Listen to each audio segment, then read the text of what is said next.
In today's video, let's talk about how Valve is making it easy for developers to target Steam hardware and make their games run better out of the box. After that, let's talk about Emudeck's huge Steam Machine upgrade. And finally, right before launch, the Steam frame just took a major blow.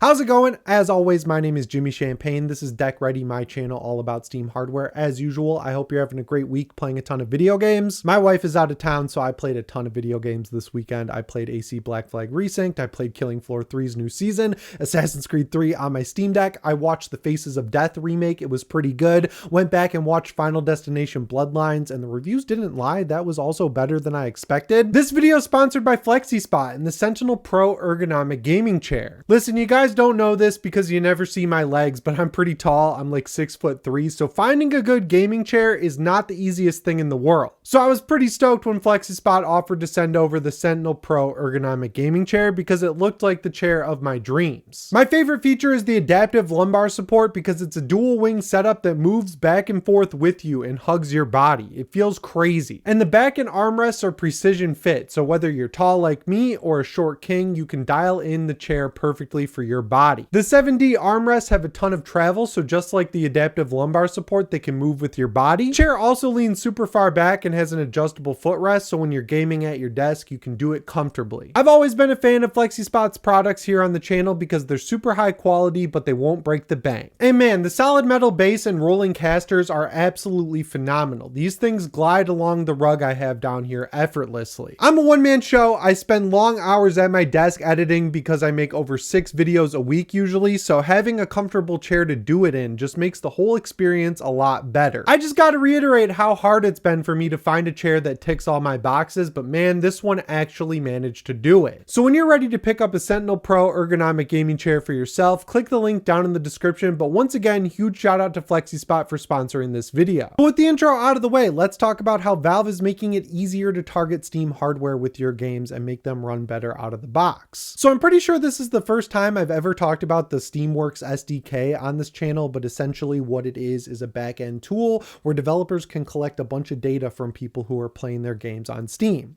And the recent upgrade it got allows them to see exactly what you're doing specifically on Steam hardware. So AC Black Flag Resynced as an example, because that's what I'm playing on my Steam machine, Ubisoft is able to see that I'm playing on the Steam machine. They can see the graphics preset I'm using, they can see the average frame rate data, and they can see whether or not I'm using a native Linux version or using Proton to play this game. That last part obviously is not really applicable to AC Black Flag Resynced because it doesn't have a native Linux build, it's just using Proton. But for something like Chronos The New Dawn, which came out last year and launched with a native Linux build and used it as the default, Bloober Team could look at the data and say, well, 75% of people are just switching to Proton anyway, so then they could release an update that says, hey, when people download this game from their library or from the store right after they buy it, just make it download the Proton version instead of, downloading the native Linux build, because while it is cool that that exists, it turns out that the vast majority of people aren't using it. Or they could look at the finely tuned graphics preset I figured out for AC Black Flag Resynced, which is just essentially the balance mode from PS5 running at a locked 40 FPS, and say, hey,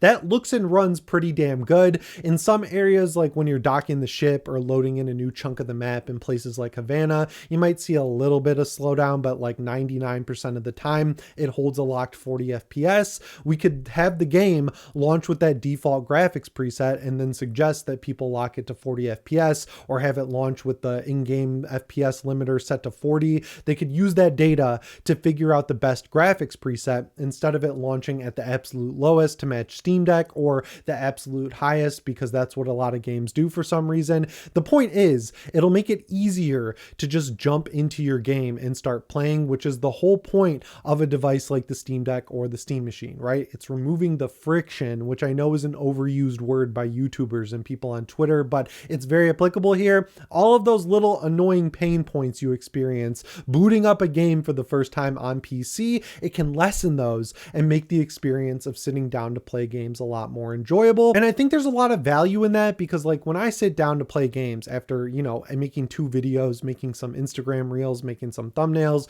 cooking dinner, doing chores outside, I can't have anything get in the way. Like even the most minor annoyance is enough to make me just say, I'll play tomorrow. Tomorrow never comes. And then I play less video games. So I really think it's cool that Valve is going through all this extra trouble to kind of push developers to make their games run better out of the box. I think that average FPS data is the most important tool, especially when you combine it with the default graphics preset, because a lot of games that say they're optimized for the Steam Deck, and I'm sure the same thing will happen for the Steam Machine, are basically just setting the graphics preset to the absolute dog water lowest, like FSR cranked to ultra performance, a settings lower than low in some cases, so that the game looks like a pixelated mess but holds 30 FPS. And then you wait for the Steam Deck HQ performance review and realize that the game runs at 30 FPS just fine with a mix of medium, low, and sometimes high settings. So like, I'm sure on the developer side, they look at the overall pool of people and notice that it's nowhere near the size of like the Switch 2, the PS5, or even the Xbox Series X. And they say, well,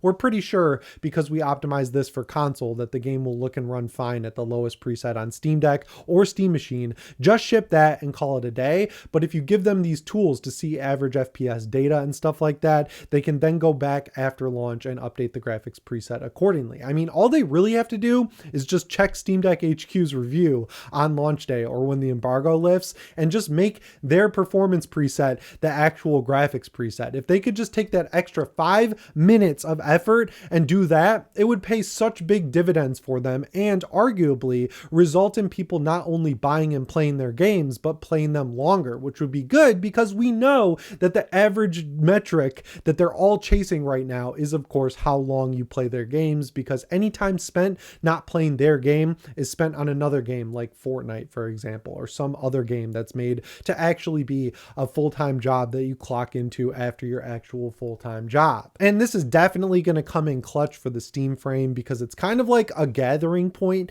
for every misfit type of VR game, whether it was made for Android for the Oculus platform, whether it was made for Windows PCs for just regular VR, like when you would connect the old Oculus Quest through a long USB-C cable. It doesn't matter. It's going to be a device that has all the tools in place to make sure those games run. So making sure that they have the correct graphics preset out of the box is important, which is obviously why the verification system for the Steam frame is a lot more stringent than what you see on something like the Steam Machine or Steam Deck. So I think it's really cool that Valve is still working on this stuff behind the scenes, and 5 years after the Steam Deck launch, they're really pushing developers to target better performance presets and target good frame rates out of the box. Keep it up, Valve.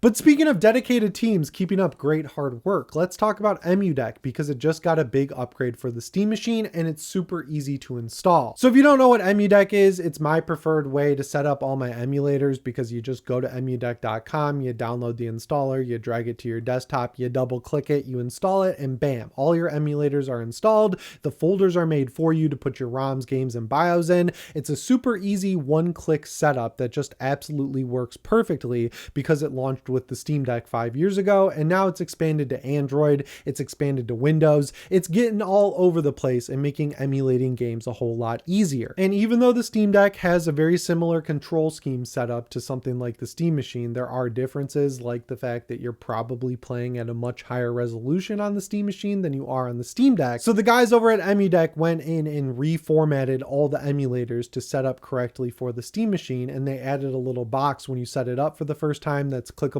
for the Steam Machine, which has not been there for the past year. So like with my Beast SteamOS PC I have upstairs, last year when I set it up and I went to download Emudeck, I just went with the Steam Deck because that was the closest approximation. And then for every emulator, I had to manually set the resolution to 4K or 1440p. That does not happen anymore with this brand new update. And the even cooler part is if like you've had the Steam Machine for a little over 3 weeks like I have, the next time you launch an emulator you actually use, it'll patch itself to use the correct aspect ratio, resolution, and controller setup. So if you haven't gone through that work to format it yourself, it'll just do it for you. And I think this is worth highlighting because it's never become more clear that we have to rely on emulation to keep old games around. I'm sure you've kept up with what Sony's got going on, but if you haven't, in 2028, physical games are going away. They're not going to print them anymore. If you released a game before 2028 physically, you'll be able able to order more discs, but after that 2028 cutoff, there's going to be no more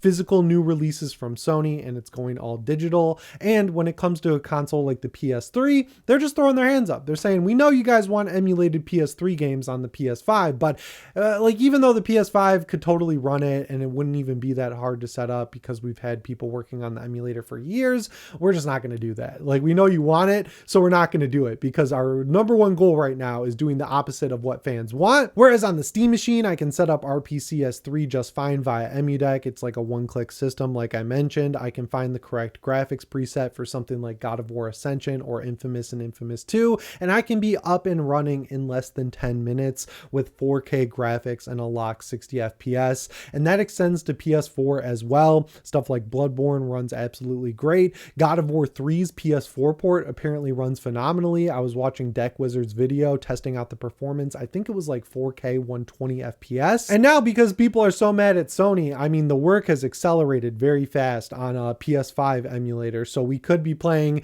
these lockdown PS5 exclusive games that we might already own just on our Steam machine, like, I don't know, Astro's Playroom or Ghost of Tsushima, if you don't want to double dip and rebuy it for PC because you already bought it once on PS4 and bought it again on PS5 because you like owning physical games. Not talking about anyone in specific. I'm talking about myself here. I'm just going to reveal that I'm talking about myself. I bought that game twice. And of course, I'm sure the Emudeck team already has a Steam frame version in the works, because even though that's using SteamOS, it's got to be a little bit different or a little bit more difficult to get set up because it's using an ARM chip instead of an x86 chip. And I can't imagine how much work went into making sure SteamOS works on those chips. But speaking of the Steam frame, though, that brings us to the third news story, which is, unfortunately, the Steam frame took a pretty big blow right before it's supposed to release, and you already guessed what was coming: future price increases. So Qualcomm is the company that's making the chip for the Steam frame. They make high-end mobile phone chips, and they've actually done a really good job at not increasing their prices alongside everyone else. And according to them, the price has been going up just like everything else, but they've been doing their best to eat that cost and find ways around it. And at this point, they're just throwing their hands up. So in the coming months, the prices are supposed to increase by 10% or more. They didn't get granular or specific about what chips are going to go up in price, but I mean, because the Steam frame is using a pretty big flagship chip, I'd imagine that the cost Valve has to produce that thing will increase in some way. It's just unknown how much the increase will be. Valve already produced a whole bunch of these things, so like whatever launch price they had figured out will probably stick for at least a few months, or until they get through that initial supply, or whatever the supply is that they were able to lock in at the old price. But just like with everything else, the Steam frame's cheapest price is 100% going to be the launch price for the foreseeable future. Now, I'm not totally writing off the possibility that it could come down. You guys know I'm an optimist here on the channel. You know I like to hold out hope, and I believe that eventually, hopefully by the end of 2026 or in the middle of 2027, we'll start to see prices incrementally fall, and then devices like the Steam frame, the Steam Deck, and the Steam machine can have their prices evened out and brought down. But for the foreseeable future, I mean, the cheapest price you're going to pay is whatever it is right now, because we, like, as we've seen with everything from the PS5 to the Series X to the Switch 2, the prices are going to go up, and the timing couldn't really be worse. And as far as the actual price of the Steam frame goes, I mean, it looks pretty expensive. It's got two really high resolution screens. It's got a big mobile phone flagship chip. It's got, you know, all this extra stuff in it that goes into making a VR headset capable in 2026, like pass-through cameras. Of course, it's modular, and using black and white cameras probably help them save cost. The point is, no one really knows what a fair price is for a VR headset, because Meta kind of screwed with the timeline by heavily subsidizing all three Quest models, and now they're selling the 3 at like $650. So I don't know. It could be anywhere from like $650 all the way up to over $1,000, but it seems like no matter what it costs, this is the one device people are going to be not excited to pay for, but they're just going to be accepting of whatever it costs, because looking at Twitter, people are really excited for the Steam frame. And I hope that, you know, Valve is able to keep the price that they wanted to hit for a long time so that everyone who wants one is able to get one. I wish they'd announced the release date and price already, because I don't like waiting till 1 p.m. every day to make these videos, because I don't want to fall in that trap of making a video, having an announcement go show up and then the whole video becoming redundant. Very big first world problem, and I'm just kind of joking around. But yeah, it's not a great situation, but I like at this point, I feel like everyone saw it coming. And if you didn't, it's because you don't have the internet, which, like, if you're watching this channel and you're excited for the Steam frame, I'd hazard a guess that you have the internet, because I don't know how you'd even watch these videos or hear about the Steam frame to begin with. Anyway, guys, that's all I've got for you in today's video. As always, my name is Jimmy Champagne. I'll see you in the next one. Thanks for watching, and shape on.